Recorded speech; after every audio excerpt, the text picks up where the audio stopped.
Bismillahirrahmanirrahim.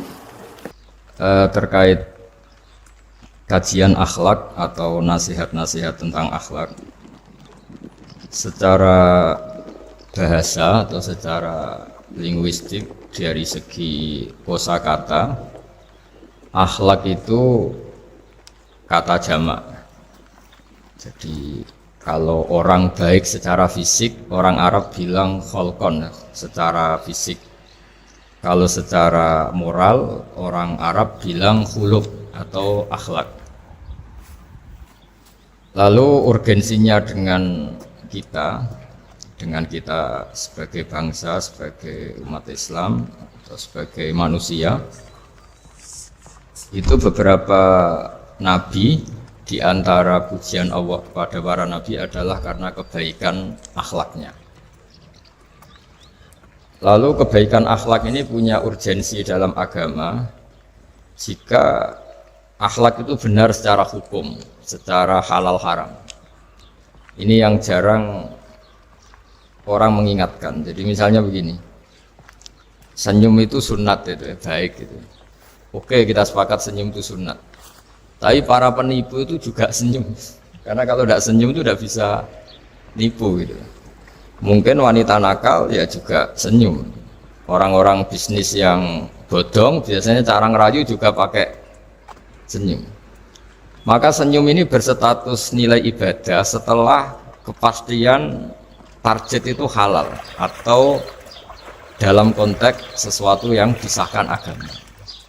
Sekali ndak, maka yang menjadi tidak halal. Ya, tadi senyumnya orang yang mau nipu, senyumnya lembaga-lembaga atau apa yang bodong atau apa sajalah. Nah, ini yang jarang orang mengkaji. Maka sebelum mengkaji tentang akhlak itu penting, itu dikaji dulu status halal haramnya. Ya kayak tadi misalnya senyum itu sunat, senyum itu ibadah, kata Rasulullah tasaddaku walau bitalqati wajhin, bersedekahlah meskipun hanya dengan senyum. Itu setelah ada kepastian status apa? Halal. Tapi jika orang itu mau nipu itu juga pasti senyum. Orang yang mau menggoda lelaki juga pasti senyum. Lelaki yang goda perempuan juga senyum. Dan kadang konteksnya tidak dalam hal-hal yang dibenarkan syara. Sehingga kepastian halal haram ini nomor satu. Terus kedua, akhlak ini yang menurut disiplin fikih memang agak jelimet ya, tapi nanti Anda mudah memahami. Akhlak, misalnya ekspresi senyum atau ceria, itu dianggap sunat. Kalau dalam fikih dianggap sunat. Sunat itu ya tidak sampai wajib. Tapi ada konteks tertentu yang sunat ini menjadi wajib. Misalnya kita sebagai dai ya, sebagai ustadz ini, orang-orang yang nakal ini bawaannya senyum, ramah. Tapi kita yang ustadz ini bawaannya merengut, cemberut. Sehingga kecenderungan orang itu ngidolakan yang nakal. Nah, ini penting saya jelaskan supaya orang itu bicara akhlak. Akhlak itu tadi saya katakan, senyum itu baik, ramah itu baik. Tapi setelah status hukumnya itu halal gitu, ya. Jadi kalau sebelum status hukum itu halal, ini ya ramahnya menjadi tidak baik. Misalnya kamu punya istri cantik, kemudian dia ramah sama lelaki siapapun, kamu kan pusing. Terus alasannya ramah itu baik. Makanya di Quran diingatkan fala takhdu'na bil qawli fayatma alladzi fi qalbihi marad. Orang-orang solihah, orang-orang yang afifah, wanita-wanita terhormat, jangan terlalu ramah sama lelaki lain, karena lelaki lain yang kamu ramahin, kalau kebetulan dia ada orang baik, pikiran ramah kamu ini ditafsirkan yang macam-macam. Ya, jadi ini karena saya sebagai kiai memang menekuni fikih, sehingga sebelum bicara jauh tentang hukum moral itu pastikan dulu status halal haramnya, baru ada numpang hukum akhlak. Sodako juga gitu, banyak orang dermawan itu ternyata nyuwun sewu memang uang korupsi sehingga mudah ngasih orang banyak, pas uangnya sendiri ternyata berat. Ini belum bisa dikatakan sodako karena bawaannya dermawan, karena uang saya saja. Jadi kepastian hukum ini harus ada diri.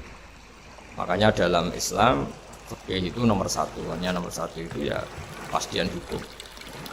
Baru di level apa aplikasi hukum itu penerapannya, tatbikinya kalau dalam bahasa Arab itu akhlak. Terus ketiga, cerita-cerita akhlak itu yang paling fenomenal itu kata banyak mufassir.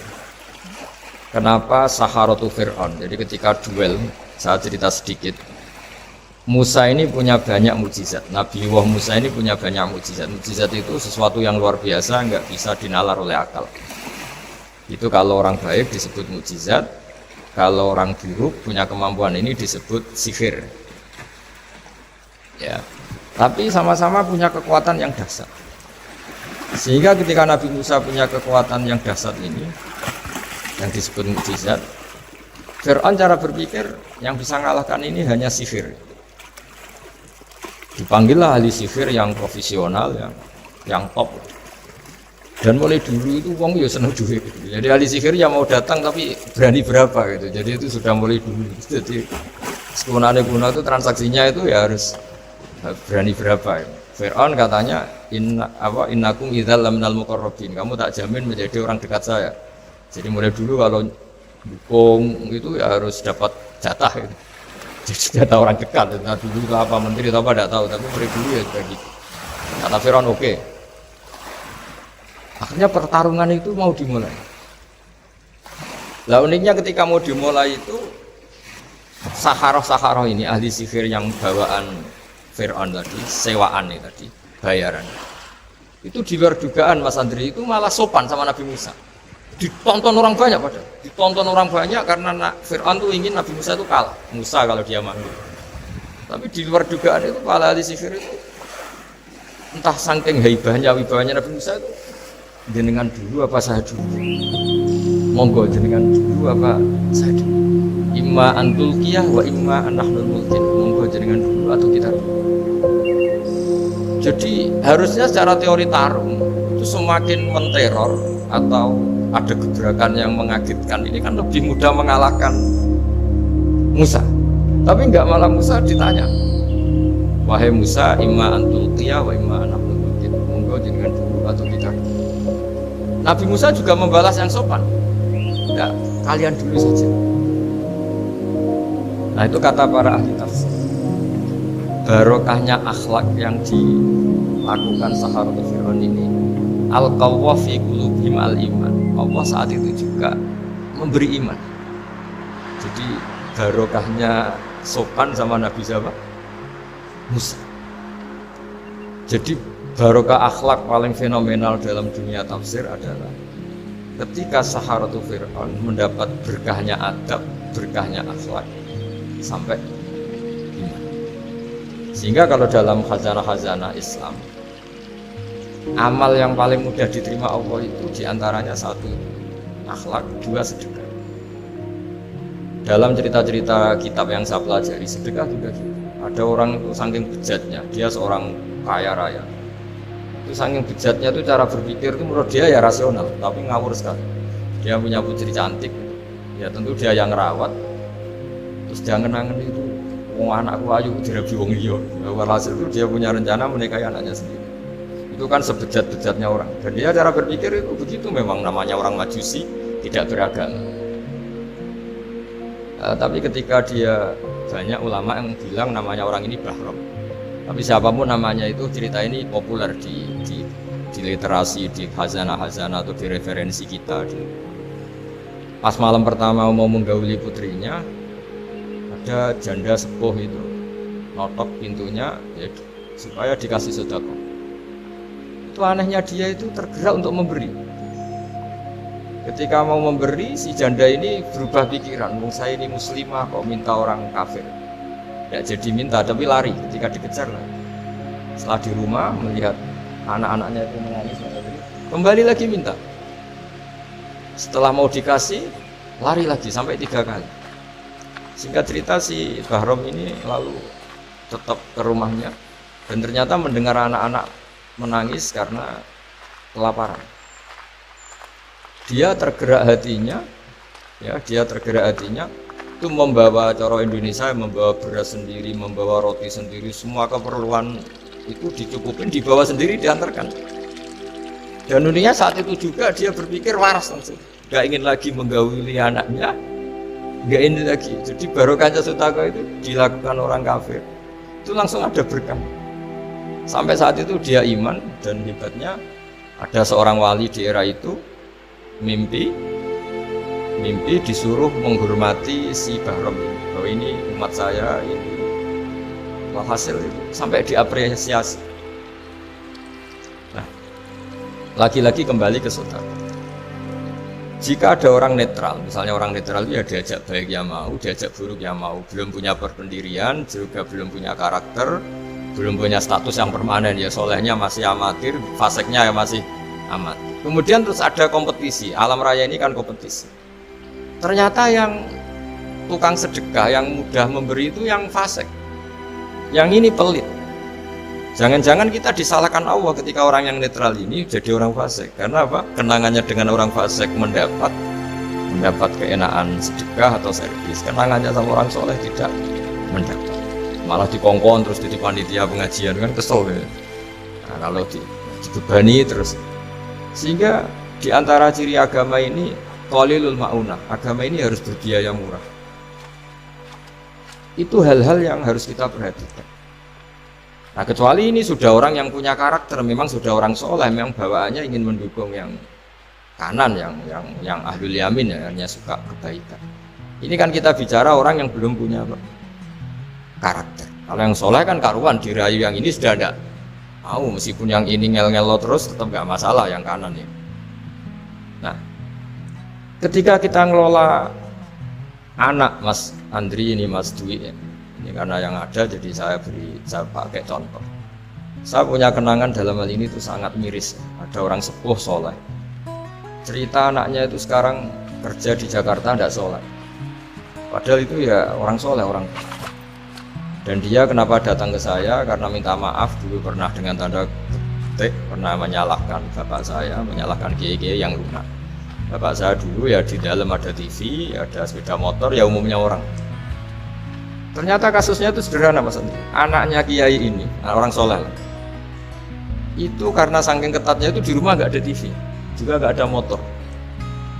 Sehingga kenangan pertama lihat TV ya di servis orang yang nyuwun sewu tidak sholat. Kenangan pertama pakai motor ya dipinjemin orang yang nggak sholat. Sehingga bawaannya dia punya utang jasa sama orang yang tidak baik lah gitu. Akhirnya ini nggak jadi idola, orang tuanya meskipun soleh nggak jadi idola. Dan orang tuanya itu nggak punya TV supaya waktunya nggak habis untuk nonton TV, nggak punya motor biar nggak keluyuran. Niatnya baik, sangat baik. Tapi karena terus ini tuh tadi kembali ke tadi al-insan abdul ihsan, manusia itu budaknya kebaikan. Kenangannya lihat TV ya sama orang yang nggak bener ini. Kenangannya pakai motor ya pakai. Akhirnya ikut merantau ini ke Jakarta. Singkat cerita terus akhirnya dia katut temannya yang nggak sholat. Nah, ini yang di sini jika kamu mengelola agama ini secara tidak simpatik, lanfatu min khaliq, pasti orang itu bubar. Singkat cerita terus karena dia mungkin orang soleh ya, tetap doanya didengar Allah. Dia nangis-nangis berdoa di depan Allah, terus minta maaf sama kiai-kiai yang pernah disalahkan, yang terlalu longgar sama anaknya. Karena bapak saya termasuk orang yang longgar. Mbah Mun saya tahu di dalamnya ya ada TV, ada motor, umumnya anaknya difasilitasi. Lalu anaknya itu terus diparingi Allah tobat kembali. Terus dia menservis anaknya dengan umumnya orang. Jadi yang bahaya itu bukan tidak ada TV-nya, tapi kenangan pertama tahu TV ini. Bagi anak yang nggak pernah lihat TV itu kan diberi hak lihat TV itu spesial. Sama bagi anak yang sama sekali nggak ada motor itu kan dikasih pinjaman motor itu kan spesial. Jadi kesimpulan dari ngaji akhlak ini harus dikawal supaya mengawal kebaikan. Jangan sampai anak kita, keluarga kita punya utang jasa sama orang yang nggak benar sehingga dia ngidolakannya orang yang nggak. Ya tadi misalnya kadang-kadang orang nggak benar itu ketemu temannya, ayo ngopi-ngopi, beres. Yang ini kita sebagai orang tuanya mau ngopi saja tanya, jam segini kok ngopi, apa saja salah. Jadi bawaannya di rumah disalahin, bawaannya di luar dibebasin. Akhirnya kenangannya kan ini buruk. Ini hal-hal seperti ini yang kita harus hati-hati dan menolak kebenaran. Makanya ada cerita di kitab Risalah Qusairiyah jika diulang lagi di Ihya. Ada orang Majusi, ya bayangkan dulu Dulu itu kan padang pasir, di jalan nggak ada air, juga nggak ada warung Mas Andri, juga nggak ada ATM. Jadi bayangkan dulu. Jadi cerita ini harus dibayangkan dulu. Kalau sekarang kan nggak kebayang ada orang kelaparan di perjalanan. Makanya dulu itu hukumnya ekstrim. Siapa yang iman billah wal yaumil akhir harus memuliakan tamunya. Dulu itu ukuran memuliakan tamu itu nomor satu ya dikasih makan. Sehingga kalau ada tamu dari jauh, Nabi itu kalau nggak bisa ngasih makan dilelang. Siapa sahabatku yang bisa ngasih makan? Karena orang itu sekali mertamu ya memang kelaparan betul. Perjalanan 2 hari nggak ada warung, nggak ada ATM, nggak bisa mampir ke kantor cabang sebentar pasti kan nggak bisa. Kalau pejabat kan bisa dari Jakarta mampir Semarang, Semarang mampir Kragen. Singkat cerita dilelang sama Nabi, siapa yang bisa? Masyhur kan cerita itu, ada orang yang sebetulnya miskin, saya ya Rasulullah, ternyata yang dikasihkan itu makanan jatah apa?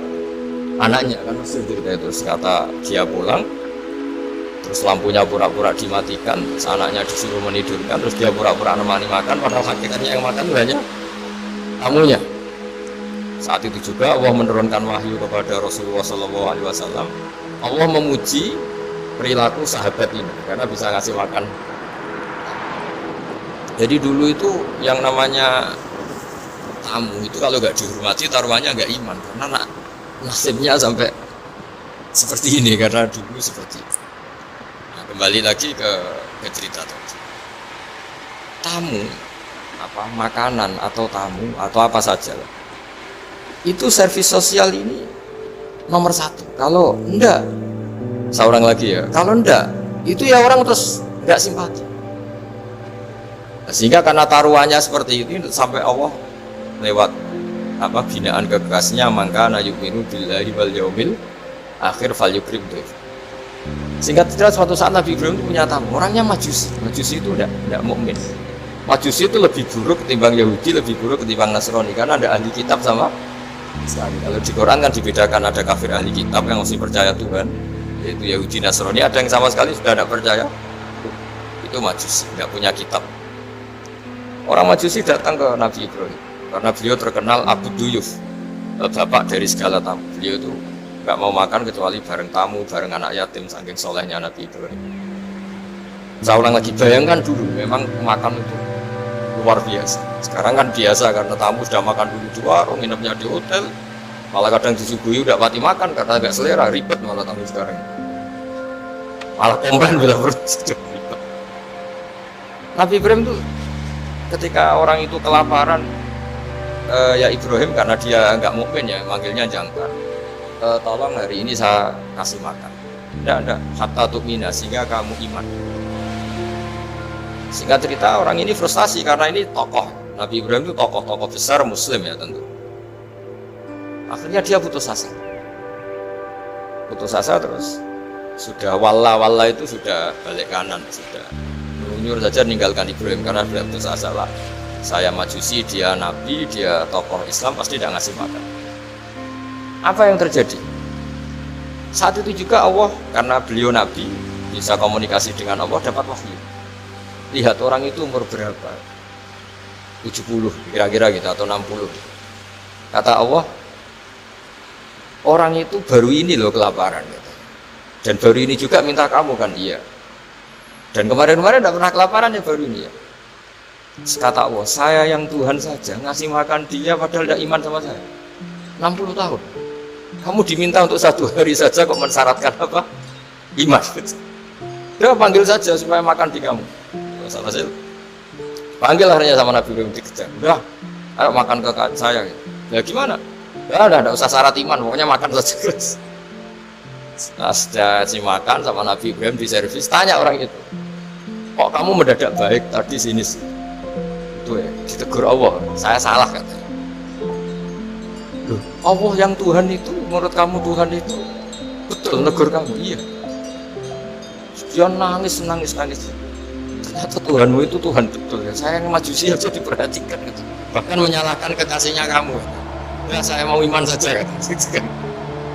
Itu ya barokahnya servis. Nah sekarang misalnya kita bertarung di dunia yang bebas ini. Misalnya nyuwun sewu, yang ngasih makan ini nyuwun sewu orang nggak baik, yang orang baik nggak ngasih. Pasti utang jasanya orang ini sama yang nggak baik. Karena kenanya sama orang baik itu udah baik. Nah ini yang dimaksud walaupun tafadun qalidal qalbi lan faddu. Kalau orang mengelola Islam dengan cara yang kurang baik, maka akan melahirkan orang lari. Karena tadi al-insan abdul es. Jadi cerita yang ringan-ringan di sekeliling kita juga seperti itu. Bapak-bapak itu ngopi di rumah itu ya rasanya kopi sama. Itu gara-gara tidak nyaman ya cara bujukan es marah kan gitu cara nyusul. Warung senyum. Akhirnya milih di warung. Karena di warung dapat senyum, di rumah dapat. Ya sudah. Semuanya semua proses sosial itu seperti itu. Nah mau saya di sini bayangkan itu anak-anak kita kenangannya dengan kita, dengan bapaknya, dengan ibunya ini kurang baik. Kenangannya di luar baik, sehingga anak kita cenderung tidak mengidolakan kita, meninggalkan. Jadi menurut saya belajar akhlak paling pokok adalah kaitannya dengan kepentingan anak-anak. Saya dengan niat sombong ya, saya itu alhamdulillah sampai sekarang itu masih sering mandikan anak saya, jalan-jalan sama anak saya. Hak-haknya, bahkan saya ini punya ajaran yang agak unik. Tapi istri saya sudah menerima, dulu ya sempat janggal-janggal untuk sekali, sekarang sudah menerima. Saya punya anak yang biasa ikut adik saya di Fuad itu masih kelas 2 SD. Mulai kelas 1 SD, mulai kelas 2 saya bilang, kalau kamu ingin jajan, bapak pas tidur bangunkan. Padahal anak saya itu punya santri, punya banyak yang bantu. Dulu istri saya protes, itu kan melatih anak nggak sopan karena bangunkan orang tua. Enggak, kata saya, sopan itu nomor 2, nomor 1 itu hukum. Saya beri penjelasan. Yang paling berhak atau yang paling boleh ngel-ngelno anak. Ngel-ngelno anak itu ya diganggu anak. Itu ya orang tuanya. Masa anak mau jajan yang harus ribet pembantu, mana anak mau jajan yang harus ribet orang. Yang paling boleh diganggu oleh anaknya ya orang tua. Itu hukum kata saya. Akhlak nomor 2. Sehingga barokahnya hukum itu, saya ulang lagi, barokahnya hukum itu, kalau anak ini terpaksa pembantu itu pas lalai, pas kita tidak nyalahkan, kan kewajibannya di kita. Akhirnya kita menjadi tahu, baru istri menjadi tahu, yang paling berhak diganggu anak ya orang itu hukum. Nah akhlak itu baru nomor 2, ganggu itu ya dikira-kira lah pas bangun atau pas rileks. Tapi itu nomor 2, itu namanya moral. Moral itu sunat. Tapi kalau hukum itu nomor. Sehingga akhirnya orang tua, anak ini senang. Betapa baiknya orang tua kita, pas tidur saja dibangunin mau demi kepentingan dia. Akhirnya anak ini punya kenangan baik sama orang tua. Pas tidur saja bapak diajak mau. Apalagi pas happy. Nah karena kenangannya baik, ya idolanya orang tuanya. Ketika idolanya orang tuanya dan kita orang baik, mau ngajak sholat ya gampang, mau ngajak ngaji ya. Bayangkan kalau kenangannya dia dimintai uang nggak boleh, bentak, salah jam kayak atau salah jadwal atau apa, salah momentum, masa anak kecil diwalate salah, pakai momentum pakai apa? Nah, ketika kita ngangkon belajar sudah susah karena kenangannya enggak. Jadi kunci daripada lah ini makanya saya bilang berkali-kali. Oke, kita belajar akhlak, belajar moral, tapi nomor 1 itu hukum. Saya ulang lagi hukum. Karena agama ini ciri khasnya itu hukum. Hukum itu ketentu. Jadi aturan Islam itu detail. Misalnya saya belum haji. Ya sudah, sebagian harta saya jatah untuk haji itu sudah tidak milik saya, harus dianggap miliknya haji. Sehingga kalau saya meninggal setiap saat, yang boleh diwaris oleh anak cucu saya hanya yang melebihi dari biaya haji. Makanya di Indonesia disebut gaji amanat. Gaji amanat itu orang yang sebetulnya sudah mampu haji tapi tidak kober haji. Itu kalau sudah meninggal harus ada jatah haji yang dianggarkan untuk haji apa? Amanat. Baru sisanya boleh diwaris. Karena ini hukum. Nah nanti di akhirat juga Allah pakai hukum. Kalau ada anak nggak sholat, yang pertama disalahkan orang tuanya. Kenapa ini tidak sholat? Semua kesalahan anak-anak kita adalah dibebankan ke. Ya, jadi saya mohon cerita-cerita akhlak ini jangan sampai hanya nyuwun sewu moral dengan arti kenyamanan sosial, tapi kembalikan ke Allah dan apa? Sehingga ini yang terakhir saya cerita hadis yang populer sekali. Ada 3 hadis yang populer dan ini sampean semua pasti hafal. Maka na yu'minu billahi wal yaumil akhir fal yukrim jarahu. Terus ada yang fal yukrim dhaifahu. Terus yang ketiga fal yakul khairan aw liyasmut. Berkata baik atau kalau nggak bisa berkata baik ya apa di. Nah, itu uniknya Islam itu apa Mas Dwi? Uniknya Islam itu tidak pernah membolehkan umatnya terdikte oleh sosial Mas Andri, nggak boleh. Tapi hanya terdikte oleh ketentuan Allah dan Rasul. Jadi Allah cara ngendikan, kalau kamu iman kepada Allah dan Rasul, iman kepada Allah artinya apa? Allah memerintahkan kita berbuat baik sama tetangga, sama tamu. Maka lakukan itu. Sekali tidak demi Allah dan Rasul, berarti Anda didikte oleh hukum sosial. Kalau tetangga baik ya kita baik, kalau dia buruk ya kita ikut buruk. Itu artinya apa? Kita tidak didikte oleh hukum Allah dan Rasul, tapi didikte oleh hukum apa? Sosial. Islam itu agama yang hubungannya manusia itu dengan Allah, bukan dengan sosial. Sehingga ketika baik sama tetangga pun itu karena perintah Allah. Sehingga kalau suatu saat kecewa tetangga kita itu kurang ajar misalnya, ya kita tetap nyaman saja karena kita baik itu atas perintah. Makanya masyhur di kalangan ahli hadis ada dawuh Nabi, la takunu imma'atan. Taquluna in ahsanan nas ahsanna wa in dolamuna dolamna. Kamu jangan jadi orang yang didikte sosial. Kalau orang baik kamu baik, kalau orang buruk kamu ikut buruk. Itu namanya orang yang nggak punya prinsip. Tapi walakin wattinu anfusakum, kata Rasulullah. Kuatkan prinsip kamu, jika manusia baik kamu akan baik, dan manusia ketika buruk kamu pun tetap ingin baik. Nah, dengan demikian ini berarti kebaikan kamu itu atas perintahnya Allah dan Rasul, bukan atas nama sosial. Sehingga misalnya ada orang birrul walidain, ibunya bawaannya cerewet, mbahnya cerewet, ya tetap baik. Tapi kalau kamu didikte sosial, sekali ibu kamu bawel, malas lah ketemu ibu bawel. Nah, ini berarti kamu belum didikte Allah dan Rasul, tapi didikte hukum apa? Sosial. Sehingga untuk menutup mauidhah ini, saya sering cerita di mana-mana di kitab Ihya itu ada cerita ada seorang pemuda yang kurang ajar sekali. Ada kiai dipanggil, Pak Yai silahkan ke rumah saya.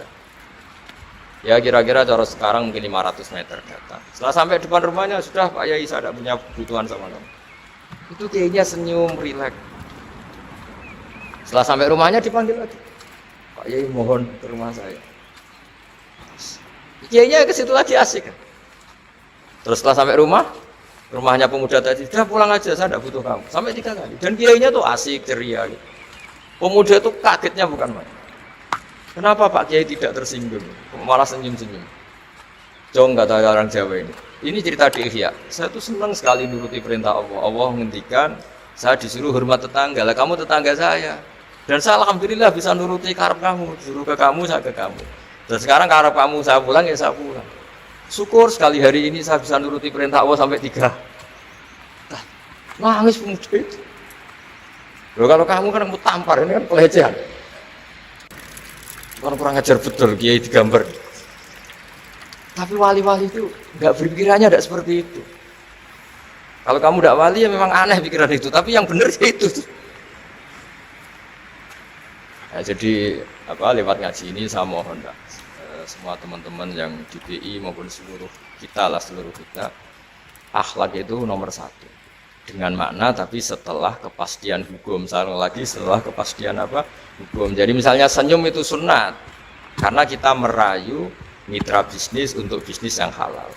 Tapi kalau bisnis kita bodong, ya semua orang ingin nipu kan ya pasti senyum lah. Berarti yang pahalanya besar ya orang-orang penipu karena senyumnya lebih sering dibanding yang enggak. Jadi artinya akhlak itu menemukan momentum sebagai ibadah setelah ada kepastian hukum halalnya. Tapi kalau nggak ada kepastian hukum halalnya, ya ini senyum itu dievaluasi tadi. Misalnya orang ngerayu juga harus senyum, orang nipu juga harus senyum. Ini yang mungkin banyak diabaikan. Saya kira demikian dan mohon maaf karena sebetulnya kalau andaikan tadi jalannya normal mungkin saya agak terlambat. Itu kan banyak ikon-ikon dan itu biasanya kan karena hujan ya. Tapi ya saya suka tetap terlambat biar keren pernah nunggu kiai. Jadi kalau dalam teori agama itu sama kok. Sholat, Nabi itu pernah sholat isya itu setengah 3 dini hari. Sahabat biasanya kan beliau suka awal waktu. Ketika sahabat tanya, kata Nabi, malam ini spesial karena kamu lama sekali nunggu apa? Sholat. Nggak semua orang loh, malam ini bisa menunggu apa? Sholat. Jadi artinya apa, bawaannya itu nunggu kebaikan.